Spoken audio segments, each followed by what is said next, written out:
Rancak Gamelan Wonogiri. Mas Wardoyo Jumantana. Oke. Ayo, iki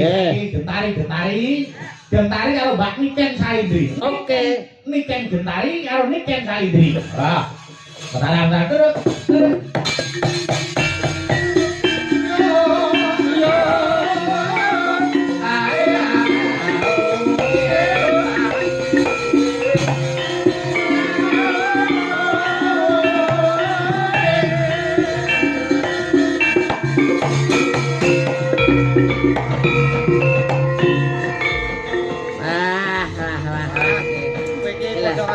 Jajah kemerdekaane wong.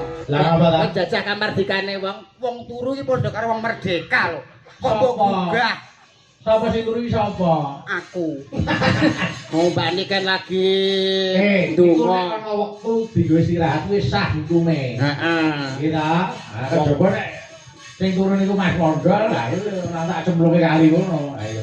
Yo saiki Mbak Niken Salindri karo Mas Yuda, Niken Gentari karo Mondol. Ayo kana sampean balik kene. Kene, Dek. Yo, wong eta. Nyapa to, Lek? Kok gepes-gepes iki ngapa, Dak? Ah, wong kok ayu niku. Ayu ta. Mangane opo to yo? Aku, mangane Wong kemokop. Iya. kemokop. Iso pentung-pentungan gitu. Kok pendung-pendungan piye to? Ora nek anu kok iso duding-dudingan. Oh, kowe salah. Oh, ngono to karepe. Kayak wong sut. Sut. Coba kabeh yo gaul ya. Iki ana sing ngetek Lestari. Ayo. Oke. Ayo. Menika ugi kula aturaken Pak Asmara Santo saha para kanca. Oh nggih, Mas Moro Santo. Wah, asmane Bapak Semar. Ayo. Ayo Lestari diareke, nduk Niken karo nduk Lestari. Oh, ayo nih. Jago.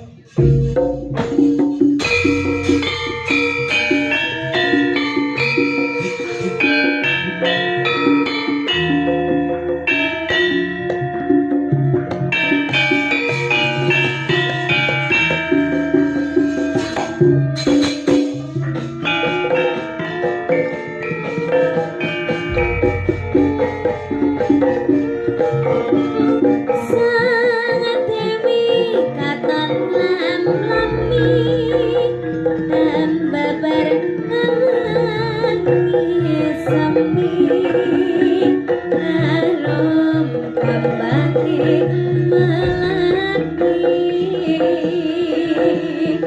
dasar walani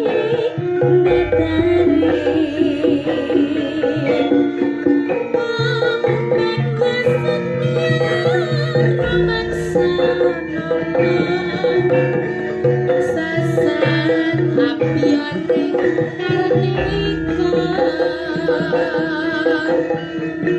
kanthi apes pitung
kasih. Terima kasih, Mas Awet to Bayu. sehat, awet to Amin. kondang, awet to laris. Amin. Jaga kesehatan ya, Rek.